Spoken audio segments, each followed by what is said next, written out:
E se a história de Javé não tivesse começado com Israel? Muito antes do Sinai, seu nome já aparecia, gravado na pedra egípcia, por volta de 1400 a.C. Mas Israel ainda não era uma nação. A Bíblia ainda não havia sido escrita. Então, quem eles estavam adorando? Será que Javé tem ligações com os Anunnaki que desconhecemos hoje? Quem ele é, de fato? Porque, entre templos antigos, mitos mesopotâmicos e pergaminhos esquecidos, surge um fio mais sombrio. Um mistério escondido em nomes manchados de fumaça e memórias apagadas. Fica até o fim, porque isso pode mudar a forma como você lê a Bíblia. Agora, vamos com cuidado. As areias do Egito estão se movendo e a primeira pista já está à nossa espera. Esse nome não era para estar aqui. Não tão cedo. Não antes de Abraão.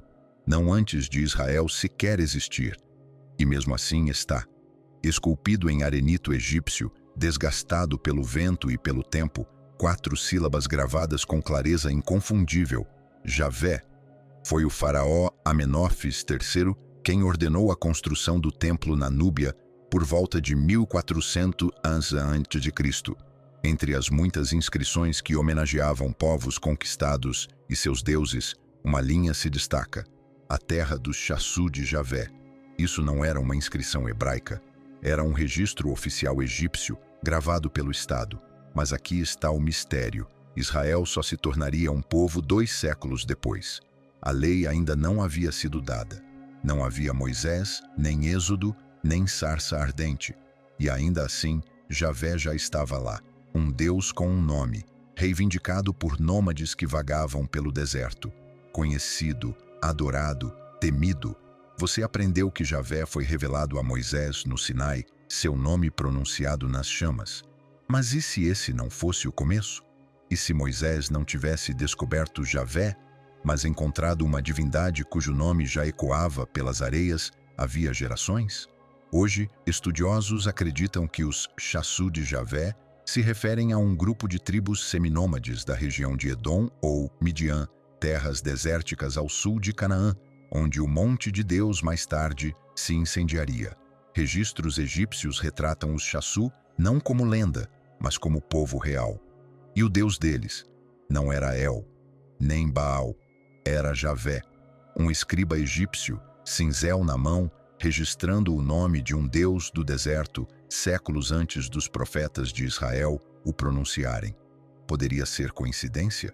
Ou estamos à beira de algo mais profundo, algo deliberadamente encoberto?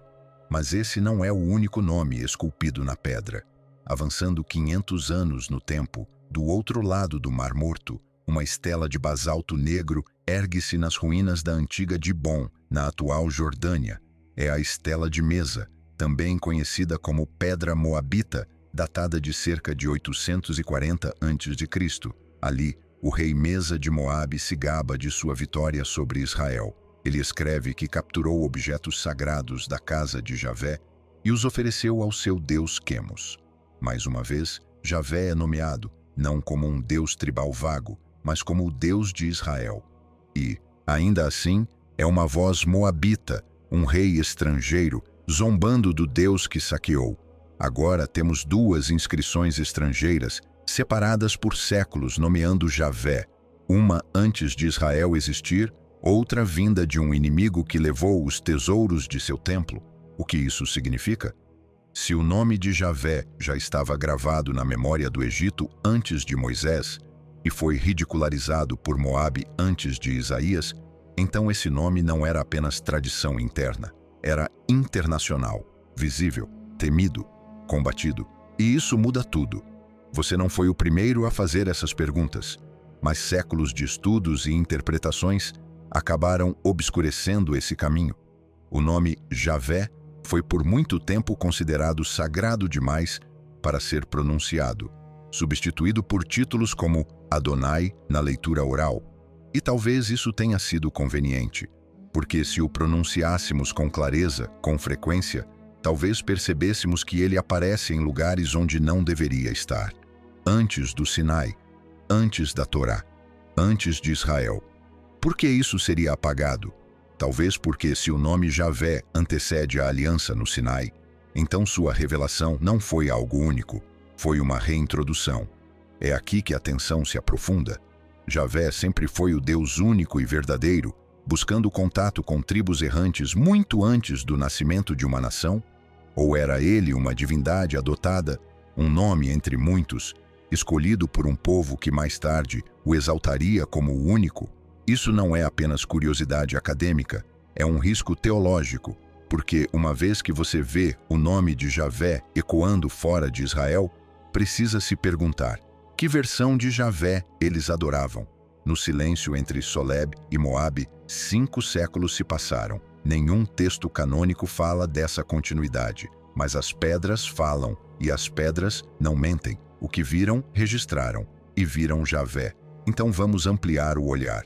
As tribos Chassu que adoravam Javé talvez tenham vivido exatamente nas regiões para onde Moisés fugiria mais tarde: Midian, Edom, Seir. Isso não é detalhe.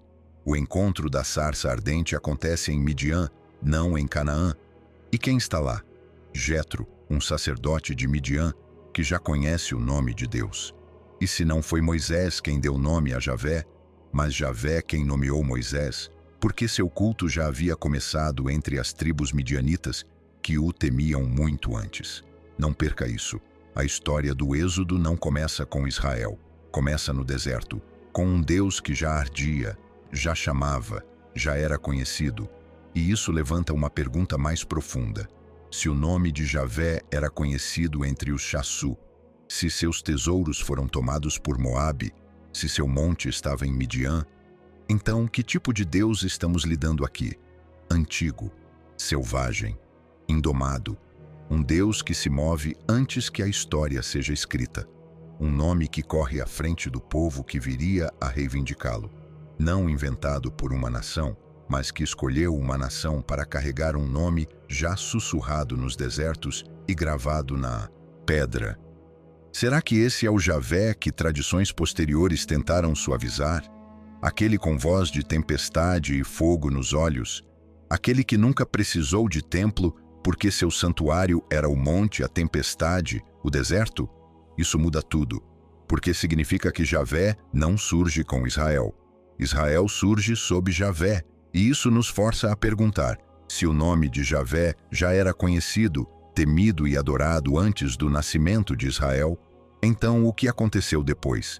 Quem Israel escolheu rejeitar em favor dele? Que outros deuses estavam ao seu lado, antes de serem apagados? É para lá que vamos agora, para um tempo em que Javé estava entre rivais, quando inscrições o nomeavam, mas não o isolavam, quando os templos não falavam de um só Deus, mas de muitos. Então quem era Javé entre eles?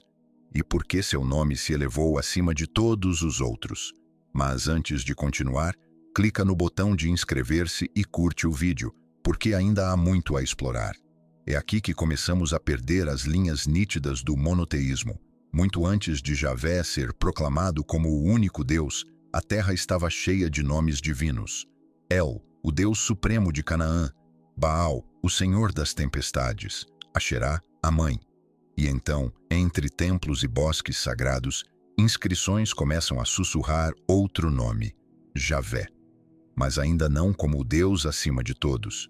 Em vez disso, encontramos fragmentos, menções ao lado de outros deuses, inscritos em lugares onde ele não deveria estar.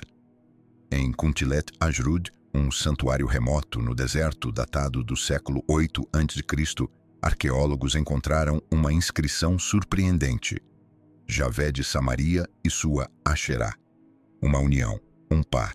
Asherá, consorte de El, agora mencionada junto a Javé.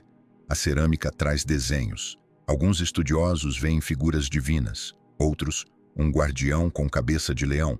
De qualquer forma, a associação é inegável. Aqui Javé não estava só. Ele estava entre outros ligado ao panteão cananeu, não reinando acima dele, e essa não é a única pista. Em Khirbet el-Kom, inscrições semelhantes ecoam a mesma união. É como se Javé, nesses ecos primitivos, fosse um Deus entre muitos, escolhido sim, mas ainda não supremo. Fomos ensinados a pensar em Gênesis como o início, E ainda assim, em Gênesis, o nome Javé aparece de forma curiosamente discreta.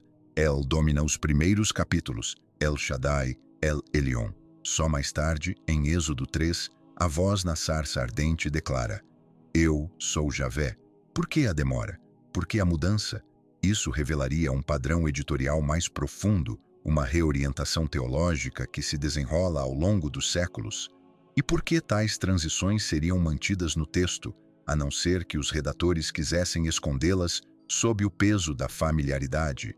É inevitável perguntar: que deuses eram conhecidos pelos patriarcas antes do Sinai? E quando Javé começou a absorvê-los? Porque com o tempo, algo acontece. Javé começa a mudar. Ele se torna o cavaleiro da tempestade como Baal, o pai como El, o juiz e guerreiro como Ninurta. Não uma figura estática vinda do céu à terra com continuidade perfeita, mas um nome que acumula poder através das gerações, moldando a memória a cada nova aliança e crise. Você pode pensar que isso é heresia, mas essas inscrições não são boatos. São pedra, tinta, cinza, e a Bíblia não esconde tudo isso. O Salmo 82 mostra Javé entre o conselho divino, falando com outros deuses. 1 Reis 22 descreve um tribunal celestial onde espíritos se oferecem para enganar um rei. Mesmo Deuteronômio 32, na versão hebraica mais antiga, diz que o Altíssimo dividiu as nações conforme o número dos filhos de Deus. Isso não era poesia espiritual, era teologia em transição, uma destituição gradual de todo nome rival. O que hoje chamamos de monoteísmo começou como uma guerra de teologias, um Deus ascendendo, os outros desaparecendo na mitologia, com seus ecos apagados do cânone. Apagados, mas não erradicados. Não completamente. Ainda é possível ouvi-los, se você prestar atenção. E quando escuta, Javé se torna mais misterioso, não menos. Mais fascinante porque a jornada de seu nome pelo mundo antigo não é simples. É um caminho através da conquista, da memória e da devoção. Então, como ele se elevou? Quem o elevou acima de todos os outros? Na próxima câmara da história, seguimos o som de seu nome rumo ao sul, aos desertos onde Moisés o ouviu pela primeira vez, falado em meio às chamas.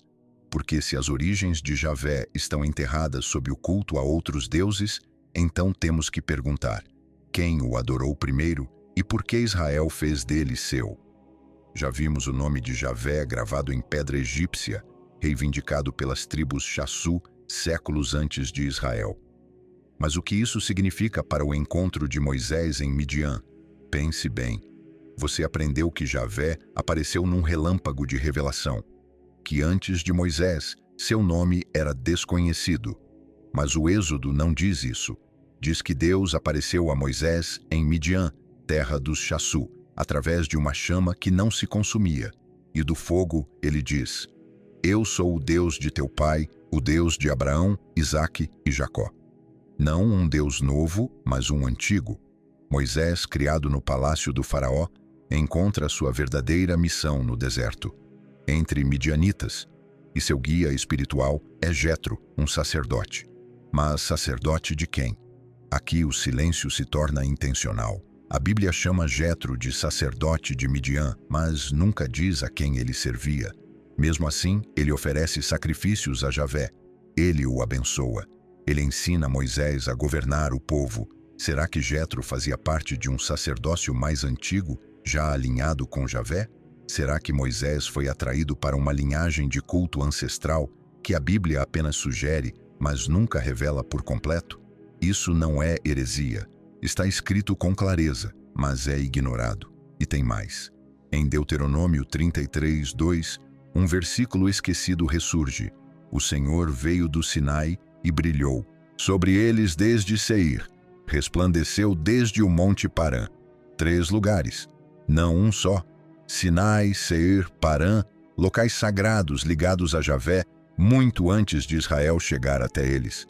Ele já era conhecido ali? E se sim, por quem? É aqui que a narrativa se afasta das nossas suposições. A identidade de Javé não foi forjada no Sinai, foi desvelada. Ele não chegou como uma divindade tribal que Israel decidiu exaltar. Ele encontrou Israel já revestido de reverência antiga. Ele fala do meio do fogo e diz: Eu sou. Não como invenção, mas como interrupção. Como aquele que sempre esteve lá, ardendo no silêncio do deserto, esperando ser visto, não construído pela teologia, mas revelando-se através dela. Mas aqui está o que ninguém te contou. O Deus que Moisés encontrou já era adorado. O monte já era sagrado. O sacerdote já o servia. O que significa que a história de Israel não começa com uma introdução divina. Começa com uma convergência. Pausa e reflita. Se os Chazu já clamavam por Javé, se sacerdotes midianitas já invocavam seu nome, então Israel não foi o primeiro a conhecê-lo. Foi o primeiro a firmar uma aliança com ele. E essa é uma diferença que vale a pena enfrentar. Isso muda tudo. A sarça ardente não é um primeiro encontro, é uma tocha sendo passada, do deserto ao povo, da reverência dispersa à nação escolhida. Javé não é chamado para dentro da história de Israel. Ele escreve a si mesmo nela. Mas por que esse detalhe foi tão profundamente silenciado? Por que ignoramos os Chaçu, apagamos o sacerdócio de Jetrô, minimizamos os vínculos com Midian? Porque isso complica a origem, estende Javé além dos limites nacionais, torna-o mais antigo que a aliança, maior que o êxodo, e para alguns isso é perigoso demais. Você nunca deveria fazer essas perguntas, mas aqui está você. E se Javé já era adorado nos desertos de Midian, então a próxima pergunta é ainda mais perturbadora. Será que Israel foi mesmo seu único povo? Já vimos o nome de Javé surgir em inscrições, desde os registros egípcios sobre os Chaçu até a estela vaidosa de Mesa em Moabe. As pedras o lembraram muito antes de o cânon de Israel tomar forma. Mas o que esses ecos significam? A teologia bíblica primitiva assumia que Moisés introduziu o monoteísmo, mas descobertas como Soleb e a estela de Mesa desafiam essa visão. Elas sugerem que o culto a Javé já existia, em santuários no deserto, rituais tribais e talvez até em templos rivais. A narrativa bíblica apresenta o encontro de Moisés como uma revelação, mas talvez tenha sido uma convergência. Uma voz divina, há muito sussurrada entre nômades, agora trovejava no Sinai. Um Deus tribal, agora revelado como o Deus de toda a criação. Mas isso leva a tensões mais profundas. Se Javé era conhecido fora de Israel, ele era compartilhado? Era um entre muitos? A Bíblia adverte contra deuses estrangeiros, mas nunca nega sua existência. E quanto mais se lê, mais a linha do tempo se desgasta. Porque entre essas duas inscrições há um intervalo de 5 séculos, um intervalo no qual o nome de Javé persiste, evolui e se torna o centro da identidade de Israel. Foi isso crescimento orgânico ou projeto editorial? Vamos pausar e refletir. Por que os escribas posteriores preservariam esses nomes? Por que permitir ecos das primeiras menções a Javé no texto bíblico, se o objetivo fosse apenas o controle teológico? Ou será que havia algo mais em jogo? Uma preservação deliberada do mistério, um fio deixado visível para o buscador. Não uma origem clara construída num momento único, mas uma história emaranhada que se desdobra entre areia, pedra e fumaça, feita para provocar reverência, não apagá-la. E é reverência que encontramos. Quanto mais seguimos o nome de Javé pela história, mais antiga se revela a trilha. Alguns estudiosos sugerem que a terra do Chaçu de Javé aponta para um antigo centro cultual, talvez em Midian ou Edom, lugares associados mais tarde ao exílio de Moisés, ao monte de Deus, a encontros sagrados que antecedem o próprio Sinai. Outros argumentam que essas menções não provam nada sobre teologia, apenas sobre geografia, mas não podem apagar o nome, Javé, na pedra, na guerra, no deserto. Você precisa se perguntar, por que isso não é de conhecimento comum? Por que essas inscrições são tratadas como notas de rodapé em vez de marcos teológicos? Será que a teologia moderna preferiu uma narrativa mais limpa que começa no Egito e termina no Sinai, que os ecos pré-israelitas de Javé eram bagunçados demais, perigosos demais, antigos demais para serem enfrentados? Mas se o nome de Javé já era temido e honrado antes de Israel nascer, o que isso diz sobre sua identidade? Ele é o Deus que escolheu Israel, ou o Deus que Israel escolheu seguir, já conhecido no deserto antes que qualquer aliança fosse dada? E se for assim, então toda a nossa leitura do Êxodo precisa mudar. A sarça não é a primeira chama, é a mais recente. O fogo já queimava muito antes de Moisés se aproximar. E a voz que falou não estava se apresentando, estava lembrando Moisés de um nome que ele já ouvira. Deixe isso penetrar, porque se o nome de Javé já estava gravado em templos, já era reverenciado por povos do deserto, já era conhecido pelos inimigos de Israel, então não estamos estudando a invenção de uma divindade, mas a revelação de uma cuja história já estava em movimento, uma cujas origens, espalhadas por pedras esquecidas e estelas silenciadas, apontam para uma identidade divina mais antiga que Israel, e talvez mais antiga do que nossas categorias permitem. Não estamos apenas acompanhando o nascimento do monoteísmo, estamos rastreando as digitais de um Deus que deixou pistas em línguas estrangeiras e terras pagãs. Pistas que sobreviveram à edição, pistas que ainda sussurram, e se esses ecos antigos forem reais, então o que vem a seguir pode ser ainda mais estranho, porque à medida que seguimos o nome de Javé ao longo do tempo, começamos a encontrá-lo entre outros deuses, sussurrado ao lado de Asherá, chamado El Javé, fundido com nomes que não estão em nossas Bíblias. Os deuses ao lado dos quais ele um dia permaneceu, talvez guardem segredos próprios, e alguns deles nunca deveriam ser lembrados. Mas se o nome de Javé ecoava nas bocas de tribos do deserto e nas pedras de impérios caídos, o que aconteceu depois foi ainda mais profundo. Ele não permaneceu como apenas mais uma divindade entre muitas. Ele ascendeu. Do cenário fragmentado de deuses e ídolos, Javé se elevou, não apenas em poder, mas em identidade. E é aqui que reside a revolução silenciosa que remodelou a imaginação espiritual do mundo, porque a teologia mais antiga de Israel não era puro monoteísmo, era algo muito mais antigo e muito mais perigoso, enoteísmo. Eles criam em muitos deuses, mas adoravam um só.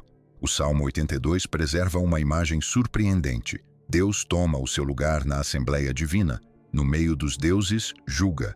Esses deuses não eram metáforas. A palavra hebraica é Elohim, um termo usado para seres divinos, nem sempre o Altíssimo em pessoa. Neste tribunal do reino invisível, Javé preside. Outros estão presentes. Outros são julgados. E os antigos escribas preservaram essa cena sem pedir desculpas. Mas isso não duraria. Lentamente, sutilmente, o roteiro mudou.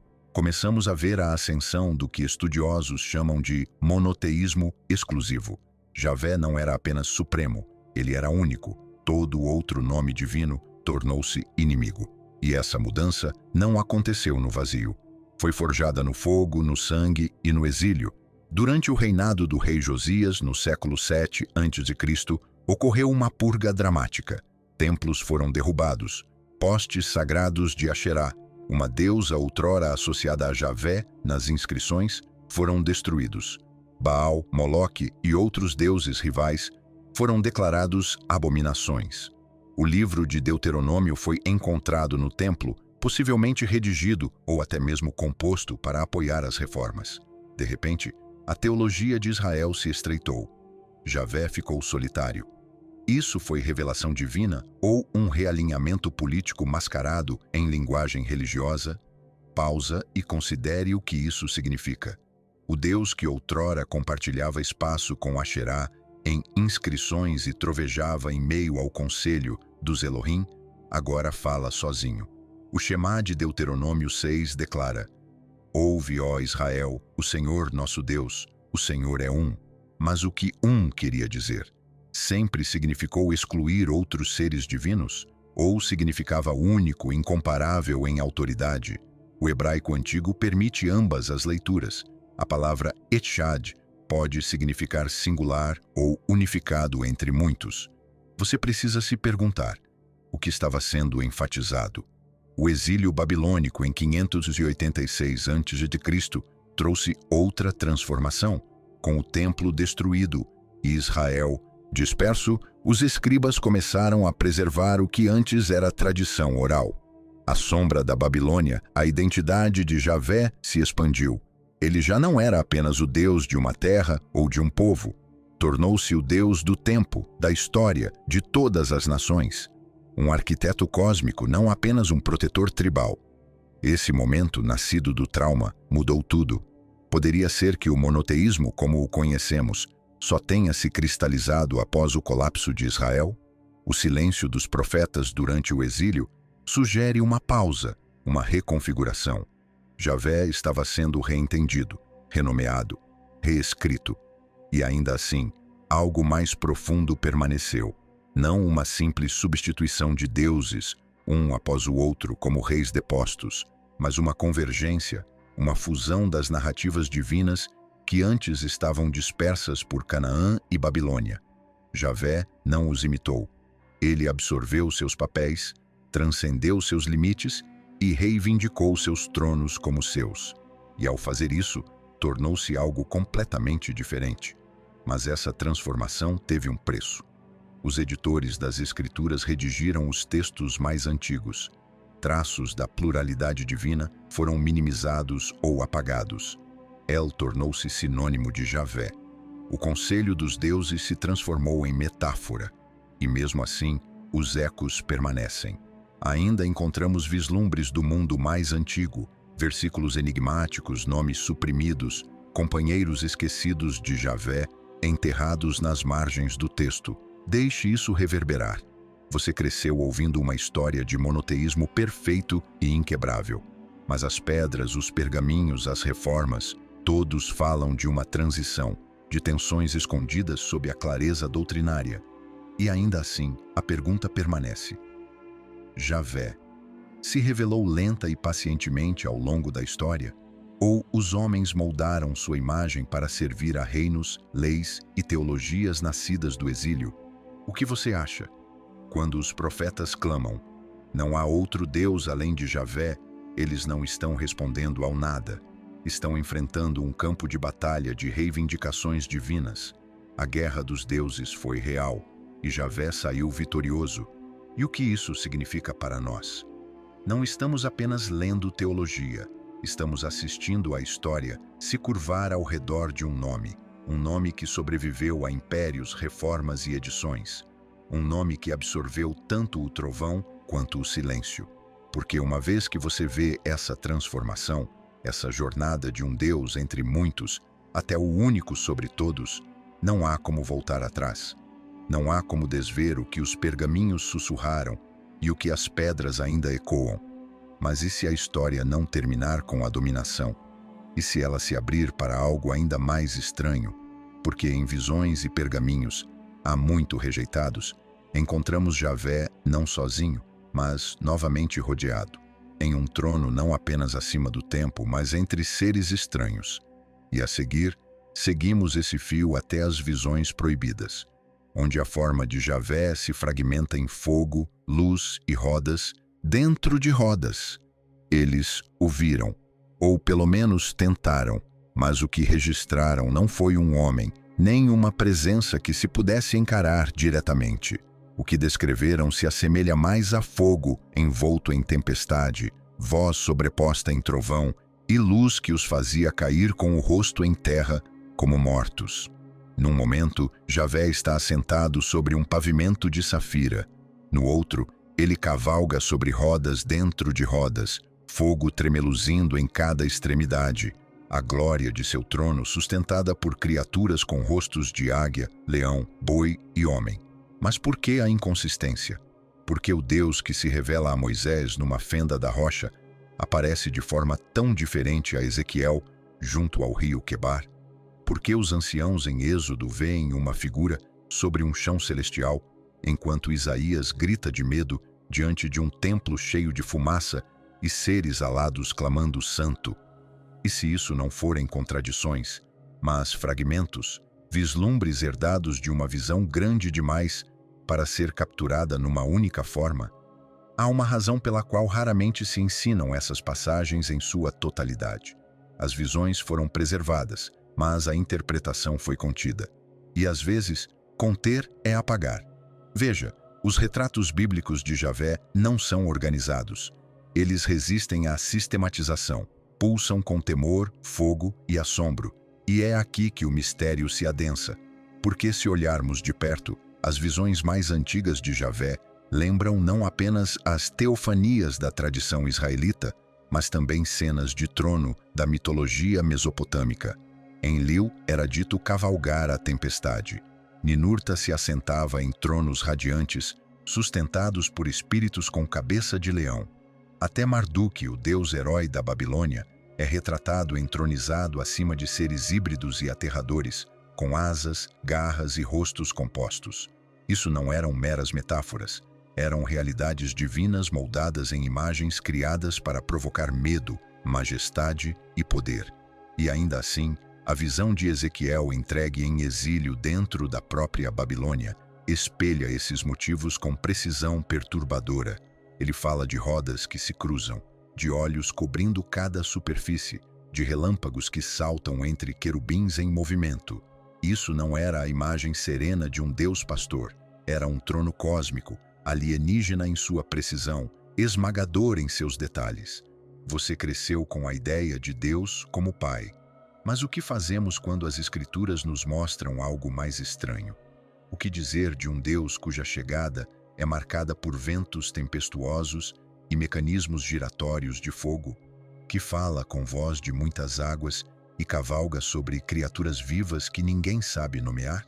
Isso não é contradição, é convergência, e aponta para algo mais profundo, porque espalhadas pelas Escrituras estão pistas de que a natureza de Javé é estratificada, ao mesmo tempo revelada e oculta, próxima e assustadoramente além.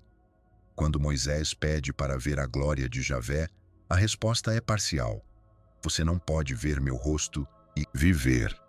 Quando Isaías o vê, não se alegra. Ele treme. Ai de mim, estou perdido. E quando João, o apocalíptico, vê o trono nos céus, as criaturas ainda estão lá, ainda estranhas, ainda clamando santo. O que isso nos diz? Que essa visão não foi abandonada.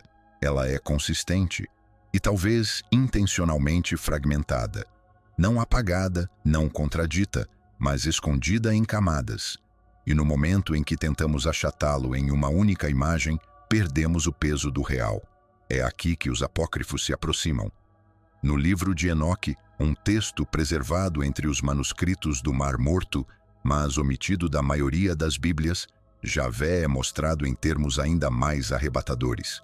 Seu trono é uma montanha de fogo. Seu rosto é insuportável. Os anjos ao seu redor são como línguas de relâmpago. Isso não é uma invenção nova, é uma expansão, levando os fragmentos deixados pelos profetas até o limite máximo. Mas Enoque também acrescenta algo inesperado.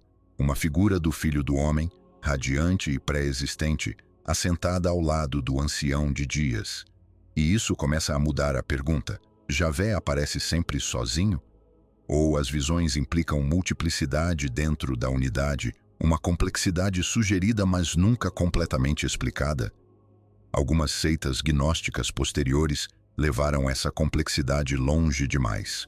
Em sua visão, o Javé do Antigo Testamento não era o Altíssimo, mas um ser inferior, falho, um arquiteto do mundo material, separado do verdadeiro Deus invisível acima dele. Essas eram visões extremas, rejeitadas tanto pelo judaísmo quanto pelo cristianismo primitivo. Mas sua existência aponta para uma verdade. As pessoas há muito lutam para compreender a grandeza aterradora de Javé. E essa luta revela algo, porque se essas visões fossem simples, não teriam sido redigidas, suprimidas ou relegadas às margens. Seriam pregadas. Mas você raramente ouve sermões sobre Ezequiel 1, ou sobre o trono flamejante de Enoque, ou sobre as criaturas cobertas de olhos. Por quê? Porque abalam as categorias ordenadas que construímos. lembram-nos de que Javé não é um Deus domesticado. Ele não é seguro. E ainda assim ele é bom. Não uma bondade abstrata, mas santidade crua, implacável, do tipo que faz montanhas derreterem e profetas ficarem mudos. Deixe isso penetrar. Essas visões não eram alucinações, eram encontros, e cada encontro deixava o vidente em ruínas. Será por isso que a aparência de Javé muda? Porque nenhuma revelação única era suficiente? Talvez cada visão tenha mostrado exatamente o que o vidente podia suportar, nem mais, nem menos. E talvez seja por isso que a Escritura nunca oferece uma imagem final, porque Javé é um mistério a ser abordado, e cada aproximação envolve risco de fogo.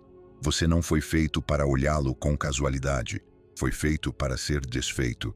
É aqui que o caminho muda, porque quaisquer que fossem os fragmentos da iconografia mesopotâmica que os profetas herdaram, quaisquer que fossem os motivos que emprestaram ou reformularam, o que emergiu de suas visões foi mais do que a soma de suas partes. Não um Deus montado com símbolos e mitos, mas uma presença viva tão radiante, tão indomável, que até os mitos parecem pálidos em comparação. E se isso for verdade, então talvez a diversidade nas aparições de Javé não seja uma falha, mas um véu, um sinal de que ele revela o suficiente para convidar, mas nunca o bastante para ser controlado. A pergunta é: estamos dispostos a entrar no fogo para buscá-lo? E além desse fogo, há algo ainda mais estranho. Porque nos próximos rolos, Javé já não está apenas entronizado no céu. Ele caminha sobre a terra, e seu nome já não está oculto. Eles achavam que nomeá-lo seria suficiente, que ao chamá-lo de Javé, poderiam defini-lo. Mas até esse nome, antigo e ardente, escapa pelos dedos como fumaça. Antes que o primeiro templo se erguesse, antes que Israel caminhasse como nação, seu nome ecoava em santuários no deserto e ventos de montanha. Ele era o Deus do trovão no Sinai, a voz no fogo, a tempestade na beira da razão. Mas se você seguir seu nome de volta pelos séculos, se descascar as redações, as revisões, as repetições rituais, o que resta? Um nome gravado em pedra antes que a Torá fosse escrita.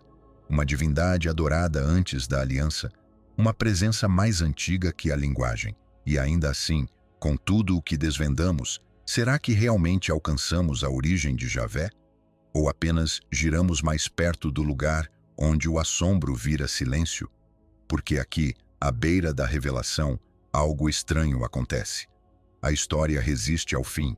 Os fatos se desfazem em chamas. Começamos esta jornada perguntando se Javé tinha laços com os Anunnaki, se compartilhava traços com Enlil ou Ninurta, se sua ascensão foi moldada por cultos esquecidos do deserto ou motivos mesopotâmicos. E as evidências apontaram em todas as direções. Inscrições anteriores a Israel, conselhos divinos, visões nascidas do fogo, tronos apocalípticos, mas nenhuma resposta se fixa, nenhuma teoria se sustenta por completo. Sempre que tentamos atribuir um rótulo, Deus do deserto, Deus do céu, juiz cósmico, ele se desfaz sob o peso de sua presença. Mesmo os profetas, os mais próximos da chama, nunca o descrevem da mesma forma duas vezes. Um vê um trono de safira, outro rodas dentro de rodas, outro um sussurro na tempestade. O Apocalipse diz que seu rosto brilha como o sol em pleno vigor, mas a Moisés só é permitido ver suas costas. Que tipo de Deus se esconde no fogo e se revela no sacrifício? Que tipo de presença habita na nuvem e no trovão, mas se curva para caminhar entre os homens? Teólogos tentaram conciliar isso, arqueólogos buscaram o santuário original.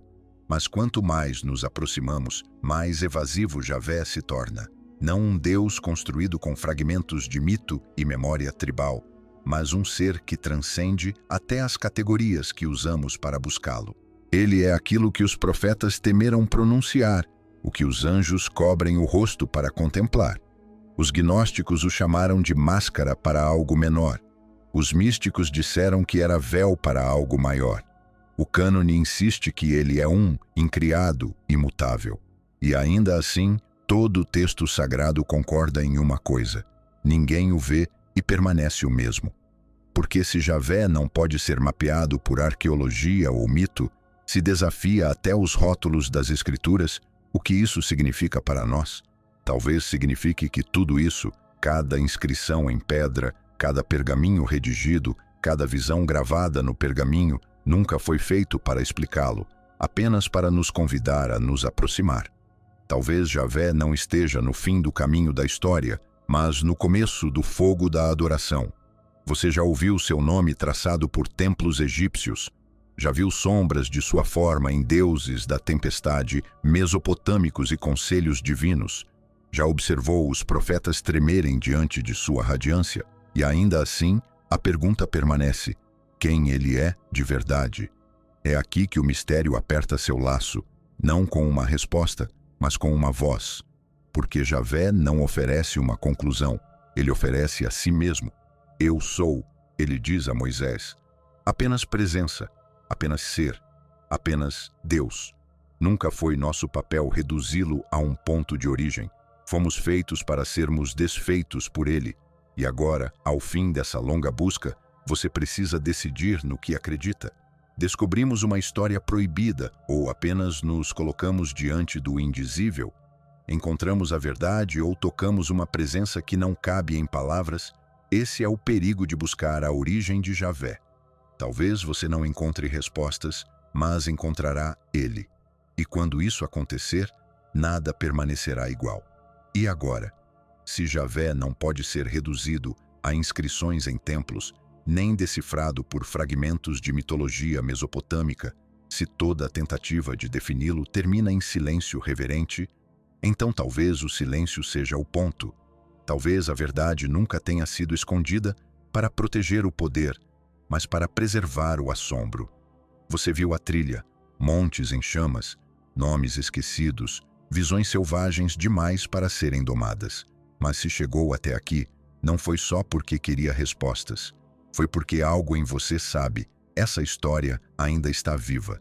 Porque Javé não é uma relíquia da memória antiga, não é um eco vindo das ruínas dos impérios.